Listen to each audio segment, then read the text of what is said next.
Maxwell House Coffee presents this season's final edition of Good News of 1939.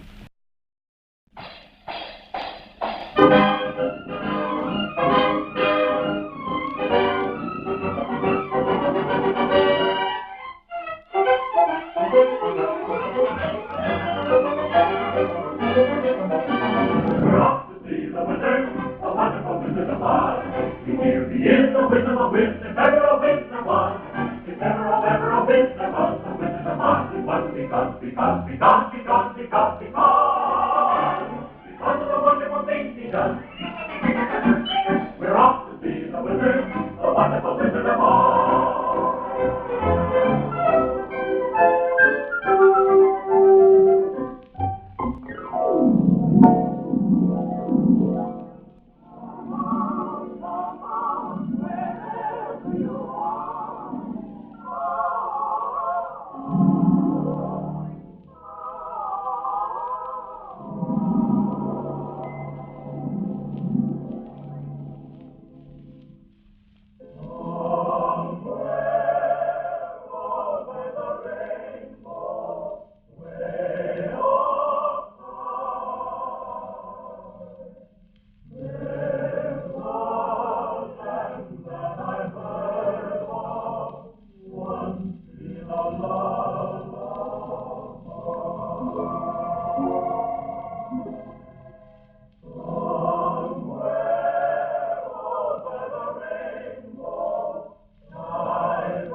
Where troubles melt like lemon drops away up on the chimney top. That's where you'll find me. Let's fly over the rainbow, through the sky. Let's fly over the rainbow. White and white and white.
Bravo, Meredith. Bravo, bravo.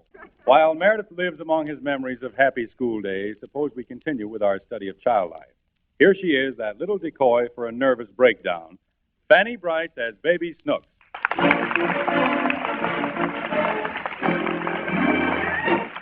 Last week, Daddy, played by Hanley Stafford, became the proud father of a lovely boy.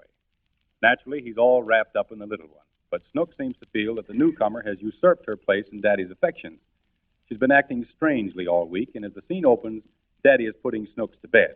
Here they are. All right, dear. Say your prayers, and I'll turn out the light. I ain't gonna say no prayers. Oh, but Snooks, you must say your prayers.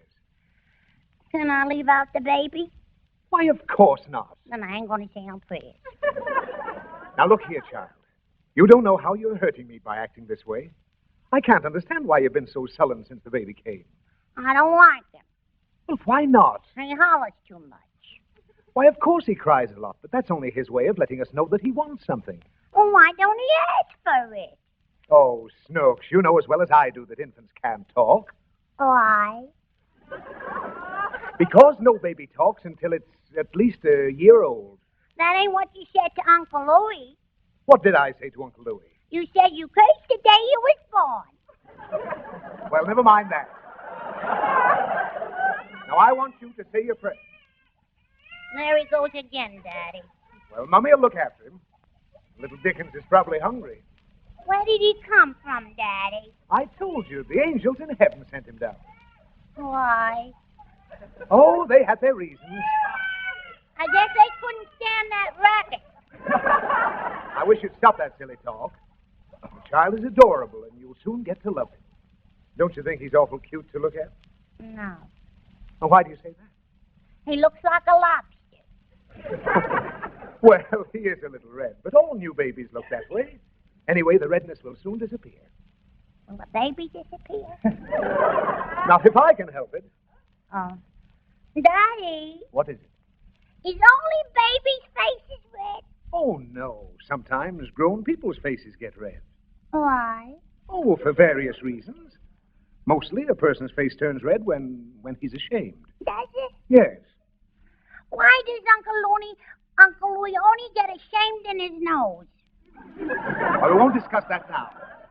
It's time for you to go to sleep. Now, kiss me good. Snooks, what are you doing? I'm doing nothing, Daddy. You're biting your nails. I told you I don't like that habit. Why? Because it's not nice. Now, you stop it, you hear me? I don't want to. Oh, maybe you'd like a spanking. You hate me, don't you, Daddy? Oh, what are you talking about? If I bite my nail, you spank me. Well, what about it? But if that new kid sticks his whole foot in his mouth, you think it's cute. Oh, what ridiculous nonsense. Now, just listen, Snooks. You've simply got to get over this jealousy. I ain't jealous. Yes, you are. No, I ain't. You are! What are you crying about? I don't know. Well, all right, now. Be a good little girl and go to sleep, and Daddy will always love you. All right, Daddy. Good night. Good night. Daddy, Yes? why are you all dressed up? Well, I've been invited over to the MGM studios to see a picture. What picture? It's a private showing of The Wizard of Oz. I've got to leave right away. I want to go with you. Well, you can go with me, Snooks. But if you promise not to interrupt, I'll tell you the story very quickly. I promise, Daddy. Very well. Once upon a time, there was a little girl who lived in Kansas, and her name was Dorothy. She lived with her... Who lived? Dorothy. She lived Dorothy with her... who? Just Dorothy. And she lived with her aunt and her uncle. Uncle Louie? No, Uncle Henry. Her aunt's name was Em, and her uncle's name was Henry, and she lived with them. Now, she was just a little... Who was? The little girl. Which little girl? The little girl in the story. What story? The Wizard of Oz!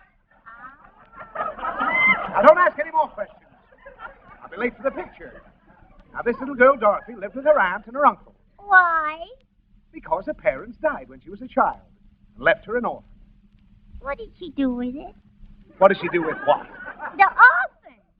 She was the orphan. Who was? Dorothy! Ah. Dorothy loved her uncle very much because he gave her a dog called Toto. One day there came a big cyclone, and Aunt Em... What's a cyclone, Daddy? You know what a cyclone is, Snooks. What is it that comes very suddenly, turns a whole house upside down, and leaves nothing but trouble in its wake? A new baby. No. It's a big windstorm. When the cyclone struck, Dorothy didn't have time to get to the cellar. So she was swept away in the house with Toto. And she was carried... Who was carried? Dorothy. She was carried... Oh, where's the wizard? I'm coming to him if you'll just be patient. She was carried to the land of the munchkins. What's munchkins? They're very little people. Am I a little munchkin? No. Well, I'm little, ain't I? Listen, you can be little without being a munchkin. But you can't be a munchkin without being little. Why? Because munchkins are born little and they stay little. Children are born little and they grow up to be big. Big munchkins? No, big people. Will I grow up to be big? Certainly you will. Big as Aunt Sophie? Yes. What are you yelling about? I want to be a munchkin. Oh, for heaven's sake. I've got to get to the studio. Will you keep quiet until I finish the story so you can go to sleep? No. Oh, you don't want to hear the end of the story? No. Well, that's fine. You want to go right to sleep? No. You don't want to hear the end of the story? You don't want to go to sleep? In heaven's name, what do you want? I want to go see the picture. Oh, well. With a new baby and everything, you have had a tough week. Now get dressed. I'm going to take you with me. Why? Oh, just on account of the new baby. Oh. Daddy? Yes? Have another baby next week so I can go to the circus. All right, I'll order it right away. Come on. We're off to see the wizard, the wonderful Wizard of Oz. And now, ladies and gentlemen, we're going to take you behind the scenes and show you how a picture was created. Early in 1938, MGM selected Mervyn LeRoy to produce The Wizard of Oz. The screen adaptation having been completed, the momentous task of casting the players for each of the many important parts was attacked. The role of the Scarecrow had been assigned to Ray Bolger. The clattering, squeaking Tin Woodman was Jack Haley. The blustering, whimpering, cowardly lion was Bert Lahr. Glinda, the beautiful fairy queen, Billy Burt. But what of the wizard himself? Who was humorous enough, clever enough, and foolish enough to play the wizard?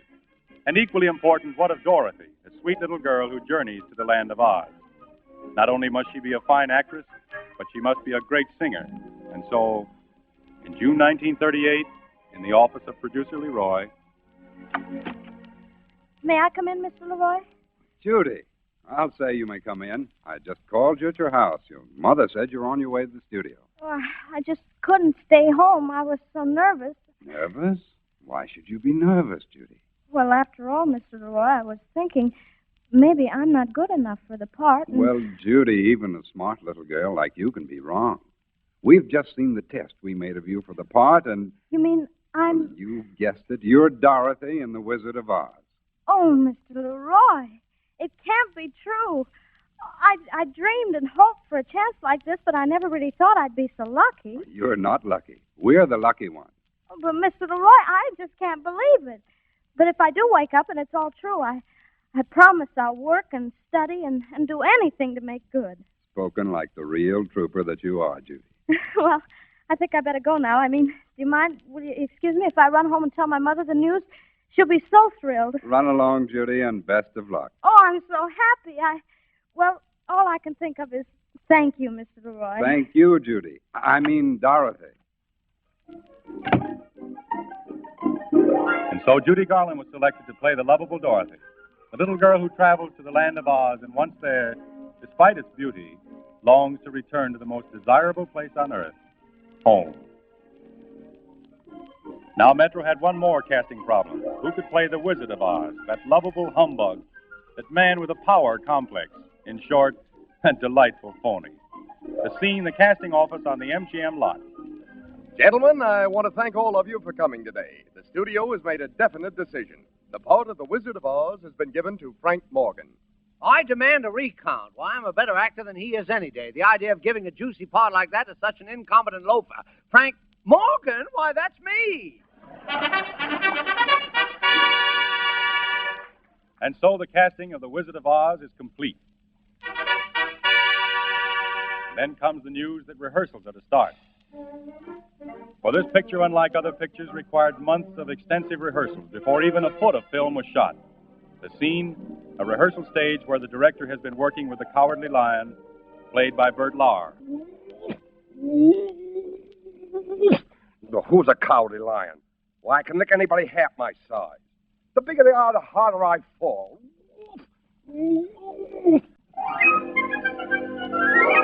And The Wizard of Oz, being more than just a picturization of the book, was to be an enchanting musical operetta. And so E.Y. Harburg and Harold Arlen were assigned the task of writing the music and lyrics. For long weeks, Harburg and Arlen worked until the day that their score was completed. And then, in the penthouse overlooking the studio lot where the composers lived, with their piano. Hello, Mr. Harburg. Hello, Mr. Arlen. Hello, Judy. We've been waiting for you. Judy, we've just finished writing one of the songs you're to sing in The Wizard of Oz. And no one's heard it yet. So we've got our fingers crossed. You actually mean I'm going to be the first one to hear this? That's right. But I hope you're not the last one that's going to hear it. Now, this song is the theme of the entire picture. You're the little girl in Kansas, that unhappy little girl who's always yearning to be somewhere else but home. Sing it, Harold. Listen, Judy. Somewhere over the rainbow, way up high, there's a land that I heard of once in a lullaby.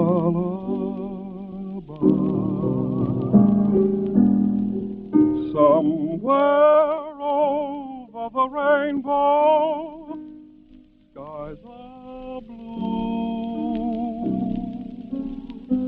and the dreams that you dare to dream really do come true. Oh, Mr. Arlen, Mr. Harburg, that's beautiful. I can hardly wait to learn it. Will you teach it to me, please? Now? Somewhere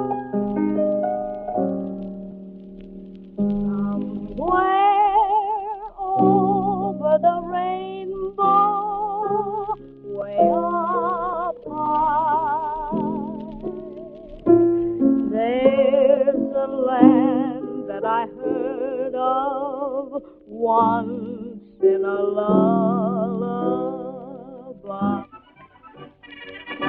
And so it went, weeks and weeks of rehearsal, then months and months of work in which over 7,000 people all took a hand, until finally that certain night came, the night when Mervyn LeRoy was to take the first complete print of the picture out for a sneak preview to get the audience reaction. Well, let's get going, James. Yes, sir. Is the film in the car? Yes, sir. And here we go. Ladies and gentlemen, I've been managing this theater for many years. Hundreds of important films have been previewed here. But tonight we present a sneak preview of a picture I know everybody's been waiting to see.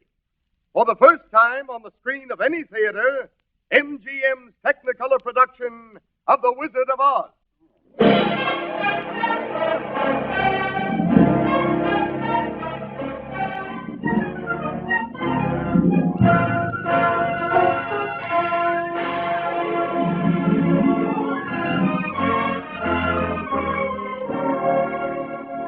And then for almost 2 hours, 2,000 people, young and old, sat in that theater in rapt attention as The Wizard of Oz unrolled before them on the screen in all the glory of its beautiful Technicolor production. When it was over, the cheers and applause of the audience were deafening. The Wizard of Oz will be released to theaters throughout the country on August 25th, and I know you'll all want to see it when it plays your favorite theater.